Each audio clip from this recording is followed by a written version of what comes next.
एक बहुत चालाक और होशियार जमींदार था जिसके पास पूरे गांव में बहुत सी जमीन थी। जब जरूरतमंद उसके पास मदद के लिए आते तो वो चालाकी से थोड़ी सी रकम उधार देता था। इन लोगों से फायदा उठाते हुए जो ज्यादा पढ़े लिखे नहीं थे वो असल रकम में सूद शामिल करता रहा। वापसी की रकम इतनी बढ़ जाती थी कि लोग वापस नहीं कर सकते थे और अपनी जमीन जमींदार को देना पड़ती थी। अब उसकी नजर उसके घर के करीब एक बूढ़ी औरत की जमीन पर थी। वो बिल्कुल अकेली थी, कोई और खानदान नहीं था। वो अपनी फसल खुद लगाती थी और अपनी जरूरियात पूरी करती थी। जमींदार ये समझ नहीं पा रहा था कि वो उसे अपनी जमीन देने के लिए कैसे रागिब करे। उसके बाद उसने गांव में एक सरकारी एहलकार को रिश्वत दी और उसके नाम पर मिल्कियत के जाली कागजात बनाए। इसने एक सरकारी एहलकार के साथ बूढ़ी खातून से मुलाकात की और उसे जमीन उसके हवाले करने का नोटिस दिया।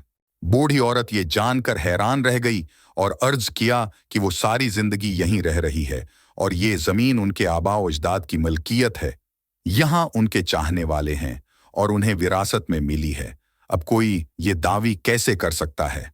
उसने मकामी अदालत से रुजुआ किया, लेकिन मालिक मकान ने सबको रिश्वत दी थी और मुल्कियत के जाली कागजात पेश किए थे।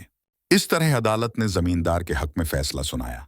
परेशान बूढ़ी औरत फिर जमीन खाली करने के लिए तैयार हुई, जबकि जमींदार और उसके साथ ही उसके जाने का इंतजार कर रहे थे। जाते वक्त बूढ़ी औरत आंसुओं के साथ जमींदार के पास आई और कहने लगी, जनाब, आज आपने मुझसे सब कुछ छीन लिया। मेरी सारी जिंदगी यहीं गुजरी, लेकिन अब मैं जा रही हूं। ये वो जमीन है जहां मैंने खेला, अपने खानदान के साथ पली बढ़ी, और ये मिट्टी मुझे बहुत अजीज है। उसने मजीद कहा, हम सब मिट्टी से बने हैं और इसलिए कोई भी उससे प्यार कर सकता है। मुझे इजाजत दें कि मैं इस मिट्टी से भरी टोकरी अपने पास रखूं। जमींदार ये सोचकर मुस्कुराया कि उसने उसे बगैर किसी मुआवजे के उसकी पूरी जमीन हासिल कर ली थी।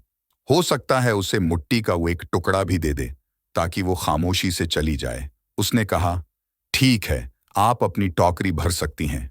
बूढ़ी औरत ने अपनी टोकरी को मिट्टी से भरना शुरू कर दिया।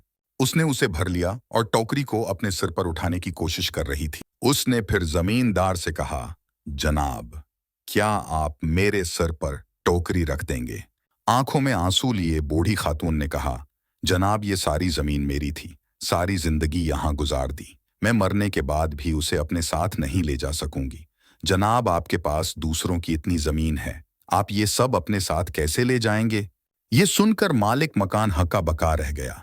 उसे अपनी गलती का एहसास हुआ और बूढ़ी औरत के कदमों में झुककर मुआफी मांगने लगा। उसने उसे यहाँ खुशी से रहने की दरख्वास्त की और उसकी जमीन वापस कर दी। तो बच्चों, आज की कहानी से जो सबक हमने सीखा वो ये है, किसी को धोखा ना दो, लालची ना बनो, अपनी जरूरत के मुताबिक लें, जरूरत से ज्यादा ना लें। जो कुछ आपके पास है उस पर राजी रहें। कभी कभी ये खुशगवार जिंदगी के लिए काफी होता है। हेलो बच्चों। अरे कहाँ जा रहे हो? रुको तो सही, सब्सक्राइब तो करते जाओ।